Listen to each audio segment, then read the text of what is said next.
വിശുദ്ധ മർക്കോസിലെ എഴുതി നമ്മുടെ കർത്താവ് ശമിശിഹായുടെ പരിശുദ്ധ സുവിശേഷം. നമ്മുടെ കർത്താവായ മിശിഹായ്ക്ക് സ്തുതി. 4-ാം അധ്യായം. കടൽ തീരത്ത് വെച്ച് യേശു വീണ്ടും പഠിപ്പിക്കാൻ തുടങ്ങി. വളരെ വലിയ ഒരു ജനാവലി അവന് ചുറ്റും കൂടി. അതിനാൽ കടലിൽ കിടന്ന ഒരു വഞ്ചിയിൽ അവൻ കയറിയിരുന്നു. ജനങ്ങളെല്ലാം കരയിൽ കടലിന് അഭിമുഖമായി നിന്നു. അവൻ ഉപമകൾ വഴി പല കാര്യങ്ങൾ അവരെ പഠിപ്പിച്ചു. അവരെ ഉപദേശിച്ചുകൊണ്ട് അവൻ പറഞ്ഞു, കേൾക്കുവിൻ. ഒരു വിതക്കാരൻ വിതയ്ക്കാൻ പുറപ്പെട്ടു. വിതച്ചപ്പോൾ ചിലത് വഴിയരികിൽ വീണു. പക്ഷികൾ വന്നവ തിന്നുകളഞ്ഞു. മറ്റു ചിലത് മണ്ണ് അധികമില്ലാത്ത പാറപ്പുറത്ത് വീണു. മണ്ണിന് ആഴമില്ലാതിരുന്നതിനാൽ അത് പെട്ടെന്ന് മുളച്ചു പൊങ്ങി.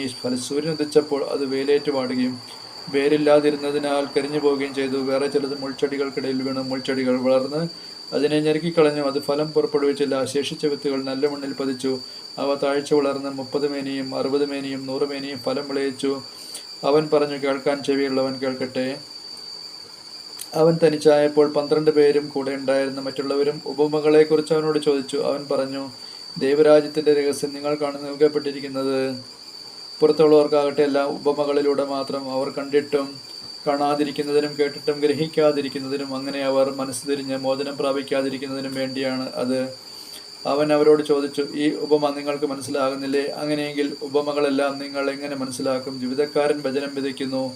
ചിലർ വചനം ശ്രവിക്കുമ്പോൾ തന്നെ സാത്താൻ വന്ന് അവരിൽ വിതയ്ക്കപ്പെട്ട വചനം നീക്കം ചെയ്യുന്നു. ഇവരാണ് വഴിയരികിൽ വിതയ്ക്കപ്പെട്ട വിത്ത്. ചിലർ വചനം കേൾക്കുമ്പോൾ സന്തോഷപൂർവ്വം അത് സ്വീകരിക്കുന്നു. പാറപ്പുറത്ത് വിതയ്ക്കപ്പെട്ട വിത്ത് ഇവരാണ്. വേരില്ലാത്തതിനാൽ അവ അല്പസമയത്തേക്ക് മാത്രം നിലനിൽക്കുന്നു. വചനത്തെ പ്രതി ക്ലേശവും പീഡയും ഉണ്ടാകുമ്പോൾ തൽക്ഷണം അവർ വീണു പോകുന്നു. മുൾച്ചെടികൾക്കിടയിൽ വിതയ്ക്കപ്പെട്ടത് മറ്റു ചിലരാണ്. അവർ വചനം ശ്രവിക്കുന്നു, എന്നാൽ ലൗകിക വികൃതിയും ധനത്തിൻ്റെ ആകർഷണവും മറ്റു വസ്തുക്കൾക്ക് വേണ്ടിയുള്ള ആഗ്രഹവും അവരിൽ കടന്നുകൂടി വചനത്തെ ഞെരുക്കുകയും അത് ഫലശൂന്യമാവുകയും ചെയ്യുന്നു. നല്ല മണ്ണിൽ വിതയ്ക്കപ്പെട്ട വിത്താവട്ടെ വചനം ശ്രവിക്കുകയും സ്വീകരിക്കുകയും ചെയ്യുന്നവരാണ്. അവർ 30 മേനിയും 60 മേനിയും 100 മേനിയും ഫലം പുറപ്പെടുവിക്കുന്നു. ദീപം മറച്ചു വയ്ക്കരുത്. അവൻ അവരോട് പറഞ്ഞു, വിളക്ക് കൊണ്ടുവരുന്നത് പാറയുടെ കീഴിലോ കട്ടിലിൻ്റെ അടിയിലെ വയ്ക്കാനാണോ? പീഠത്തിന്മേൽ വയ്ക്കാനല്ലേ? വെളിപ്പെടുത്തപ്പെടാതെ മറഞ്ഞിരിക്കുന്ന ഒന്നുമില്ല. വെളിച്ചത്ത് വരാതെ രഹസ്യമായിരിക്കുന്നതും ഒന്നുമില്ല. കേൾക്കാൻ ചെവിയുള്ളവൻ കേൾക്കട്ടെ. അവൻ പറഞ്ഞു, നിങ്ങൾ ശ്രദ്ധിച്ച് കേൾക്കുവിൻ. നിങ്ങൾ അളക്കുന്ന അളവിൽ തന്നെ നിങ്ങൾക്കും അളന്നു കിട്ടും. കൂടുതലും ലഭിക്കും. ഉള്ളവന് നൽകപ്പെടും, ഇല്ലാത്തവനിൽ നിന്ന് ഉള്ളതുപോലും എടുക്കപ്പെടും.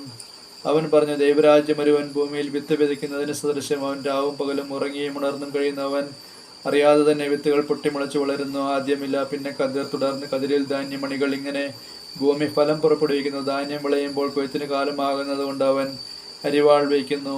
കടുകുമണിയുടെ ഉപമ. അവൻ വീണ്ടും പറഞ്ഞു, ദൈവരാജ്യത്തെ എന്തിനോട് താരതമ്യപ്പെടുത്തും? എന്ത് ഉപമ കൊണ്ട് അതിനെ വിശദീകരിക്കും? അത് ഒരു കടുകുമണിക്ക് സദൃശമാണ്. നിലത്ത് പാകുമ്പോൾ അത് ഭൂമിയിലുള്ള എല്ലാ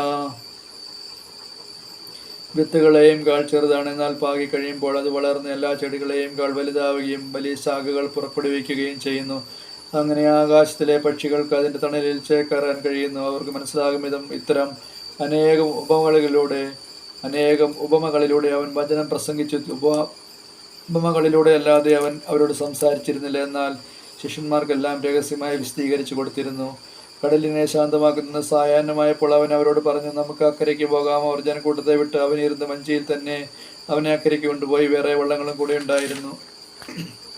അപ്പോൾ ഒരു വലിയ കൊടുങ്കാറ്റുണ്ടായി. തിരമാലകൾ വഞ്ചിയിലേക്ക് ആഞ്ഞടിച്ചു കയറി. വഞ്ചിയിൽ വെള്ളം നിറഞ്ഞുകൊണ്ടിരുന്നു. യേശു അമരത്ത് തലയണ വെച്ച് ഉറങ്ങുകയായിരുന്നു. അവർ അവനെ വിളിച്ചുണർത്തി പറഞ്ഞു, ഗുരു, ഞങ്ങൾ നശിക്കാൻ പോകുന്നു. നീ അത് ഗൗനിക്കുന്നില്ലേ? അവൻ ഉണർന്ന് കാറ്റിനെ ശാസിച്ചുകൊണ്ട് കടലിനോട് പറഞ്ഞു, അടങ്ങുക, ശാന്തമാവുക. കാറ്റ് ശമിച്ചു, പ്രശാന്തത ഉണ്ടായി.